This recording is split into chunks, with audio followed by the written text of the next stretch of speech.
Today on Ball Facts, we're going to talk about LaMelo's coach, James Borrego, saying Melo may not start this entire season. He did an interview on The Haber Show. We're going to play a few clips and we're going to talk about it. I want to make sure that the guys are ready for him.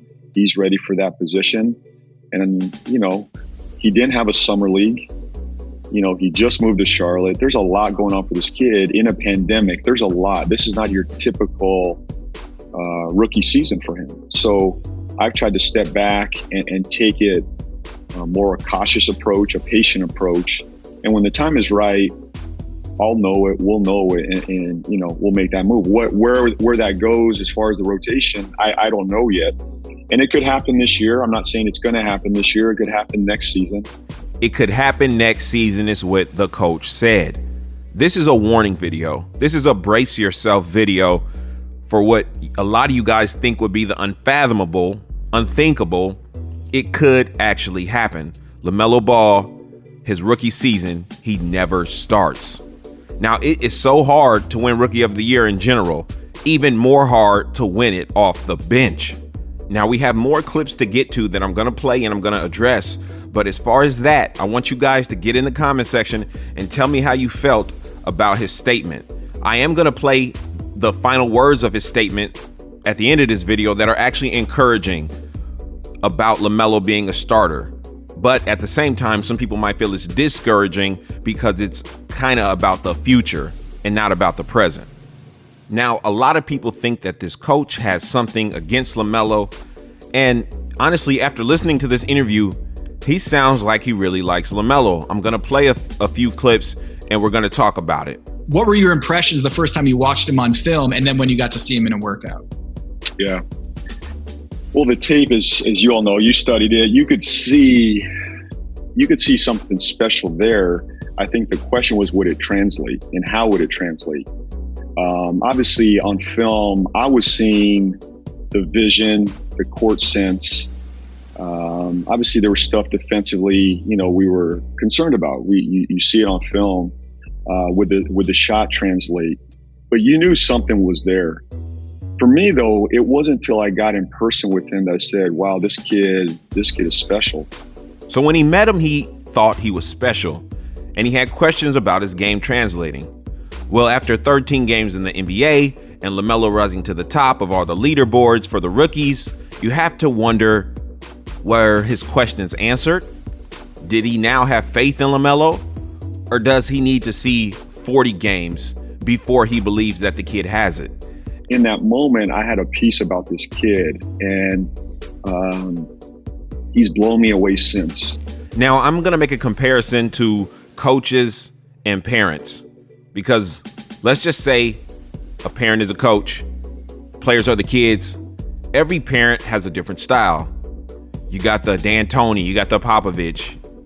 Now, some parents, they shelter their kids and release them when it's time to go to college. And some parents are like, here's the remote, watch BET Uncut at 5 years old. We have to ask ourselves, does he think that putting LaMelo out there early is going to hurt him? And he really cares for the kid and genuinely is looking out for the best interests of LaMelo? Or does he not think that he's as good as Devonte Graham? It could be that simple. He thinks Devonte Graham is better than LaMelo Ball. Or it could be he thinks LaMelo's slow integration into the starting lineup is going to be better for his career.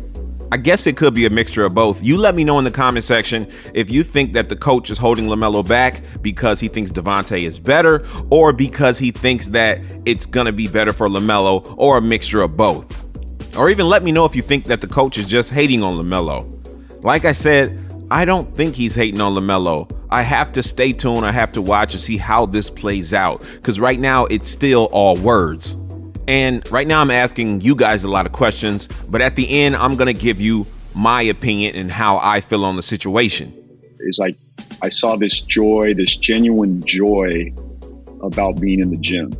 Now, I chose to play that clip because we know LaMelo plays with a smile on his face and an energy that's just undeniably the most happy in the NBA right now, in my opinion. Now, he said he loves that LaMelo brings that joy to the gym. There's a lot of people that thinks that this coach is trying to take that joy away from LaMelo Ball, but he says it's one of the things that attracted him to LaMelo's game. Now, it seems like they're in close contact. When you watch their interaction on the court, the talk, the engaging, it seems at the level like they're on the same playing field. But a lot of people have doubts about that because they know LaMelo's attitude towards starting. He wants to start. But I don't think that negates him waiting and being happy at the same time. Now, if the Hornets keep losing and LaMelo sees other rookies doing worse than him that are starting and he's not starting, over time through this season, could he get discontented? That could happen. You let me know in the comment section if you think that's already happening, about to happen, or no way it can happen. If he rides the bench the entire year, not ride the bench, but doesn't start the entire year, he'll still be happy. The Ball name has been in the media for a number of years now, and you just never want to judge. I try as a coach not to judge a player until I coach him for myself. Now, when he said that, I did respect that comment because he put some respect on the Ball name. He didn't try to just ignore it and say nothing about it when it's clearly in the room, the elephant, you know. And I'm gonna need them to keep that same energy with other members of the family. But he said he wasn't gonna judge, and I think that's good because, you know, they got their whole coaches association, and when LeVar was going at one of the coaches and, you know, they kind of band together, it's good to still keep your individual mind and understand somebody else's situation is not always yours. And LaMelo has been fantastic since. I mean, he's just a wonderful kid, a genuine kid, wants to get better. He's just a lovely person. And I know people do not like me giving any props to this coach because they're fed up and they want to see LaMelo play more than the 22 minutes he played the last game. But I'm going to give the coaches props because coaches don't have to say anything about your personal life. And he just said the dude is a lovely person. You don't hear that every day. And that's a compliment. And since LaMelo has been throwing out LeVar and Tina in his interview saying that's how my mom and dad raised me, it's a good look for the whole family. But stay tuned to the end of this video because I do have a bone to pick with the coach and I will address that. Now, part of that is Devonte Graham. So let's hear what he says about Devonte Graham concerning LaMelo Ball and his spot. Very interesting. Yeah, I was, you know, obviously it was a major concern for me. Devonte had such a special year last year, and he means so much to our program. Look, he was such a major, when you looked at our group last year, to finish ninth in the Eastern Conference with a roster that was very inexperienced, Devonte deserves a lot of that credit in the season he had. And now with adding, you know, LaMelo to the mix, he's a human being, you know, in a contract year. I didn't know how he would handle it, but I didn't want to shy away from it. And I just, you know, we dealt with it head on. Even going into the draft, you know, I had a conversation with Devonte heading in. If this is the direction we go, this is what it means for you. And what I shared with him is, I believe in you. I trust you. You're ours. You're one of my core pieces, our core pieces, and I believe in you. And we'll figure it out together. You know, we obviously need more talent, and you got to find the best talent. And especially when you draft in the top 3, it's not a positional thing, as you guys know. You really got to go for the best talent, and then it's up to me to figure it out. And I shared that with Devonte, but I wanted him to know that this had nothing to do with him. It was just about us finding the best piece for us moving forward, and then it's up to me to figure out how to use, you know, the group. And he's been great. And, you know, he's trusted me along the way. I've continued to start him. I think he's earned it. This isn't something I'm just handing over to Devonte. He's earned it based on last year, based on early this season, based on what I think is best for LaMelo right now. This is the direction we're going, but I'll continue to play them together.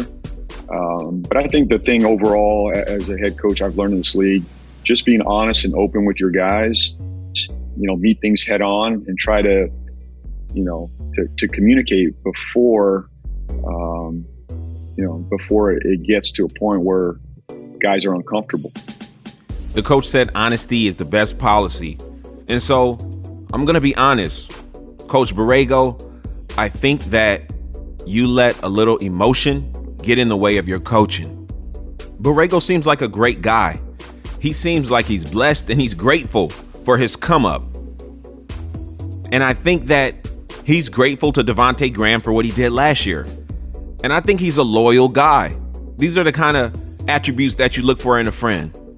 But when it comes to coaching, I'm sorry, friendship goes on the back burner. You can't just sit a number 3 pick with the sky's the limit potential for another guy on your team that's having a contract year because you want that guy to have a successful career going forward. You have to look at your organization and say, where's the future? And you build into that. I'm not saying that he has to run the entire team and you got to make him the head of the locker room. We understand you have Gordon Hayward and Terry Rozier and Biyombo, older guys, vets. I'm not saying LaMelo should be playing over them. I'm saying the 6'1" guard who's struggling should not be starting over the number 3 pick with that much potential. That's my opinion. And people are going to think I think that way because he is a ball brother and I want him to play because he's a ball brother. No, this is the Charlotte Hornets. I'm looking at the team and I honestly believe that the Charlotte Hornets would win more games with LaMelo Ball in the starting lineup. And don't tell me it's not about wins right now. It's just a learning year. No, the Charlotte Hornets want to win. You can tell. Look at the money they paid for Gordon Hayward, Terry Rozier. They want to win now. And let's lose a lot of the rookie talk because there's certain players that come in and they're just on a different level because they've seen the game on many facets. Luka Doncic, LaMelo Ball. They've seen it differently. Now, I'm not on the fire the coach bandwagon because I honestly believe that this coach will come to his senses and see that LaMelo Ball should be starting and understand that LaMelo Ball will do better and learn more when he starts. What is the misconception that coming off the bench helps you learn better or faster or in some type of way just it's better? And that's why you won't change my mind. The two things I don't believe is that LaMelo will learn better off the bench and that Devonte Graham is better than LaMelo Ball. I don't believe those two things are facts. So, therefore, I want to see the guy start. Now, the coach did say that he sees LaMelo as a starting point guard in the league, so I'm going to let him finish the statement. But where that goes as far as the rotation, I don't know yet. And it could happen this year. I'm not saying it's going to happen this year. It could happen next season. Ultimately, we need him to be a starting point guard for us, though, as well. LaMelo's older brother, Lonzo, had an interesting return. He played only 23 minutes after coming off that sore knee. 7 points, 1 rebound, 4 assists. Had a nice dunk right there. Got a steal, played aggressive. He was very rusty, 0 for 6 from three-point range. Good layup, Lonzo, right there. We want to see more of that. But until they start running with Lonzo, you're never going to see Lonzo come back to what he used to be. They're always going to label him a bust. Like this play right here. Somebody starts running, and all of a sudden, you got the old Lonzo back. This is all he needs. Until I can look at the stat sheet every day and see that Lonzo is leading the Pelicans in assists, then the coach is not running it correctly. That's how I feel. Good dunk, Lonzo. If he's not leading in assists, like I said, he's not running it correctly. A lot of problems right now. But, I still got hope for Lonzo. I got hope for LaMelo's minutes. Guys, stay tuned. Definitely going to keep you updated. Please get in that comment section and let me know how you feel about the coach's latest words and how you feel about how I feel about it. Make sure you like, comment, and subscribe. Hit that notification bell as well to keep these updates coming to you. Ball facts again. Peace.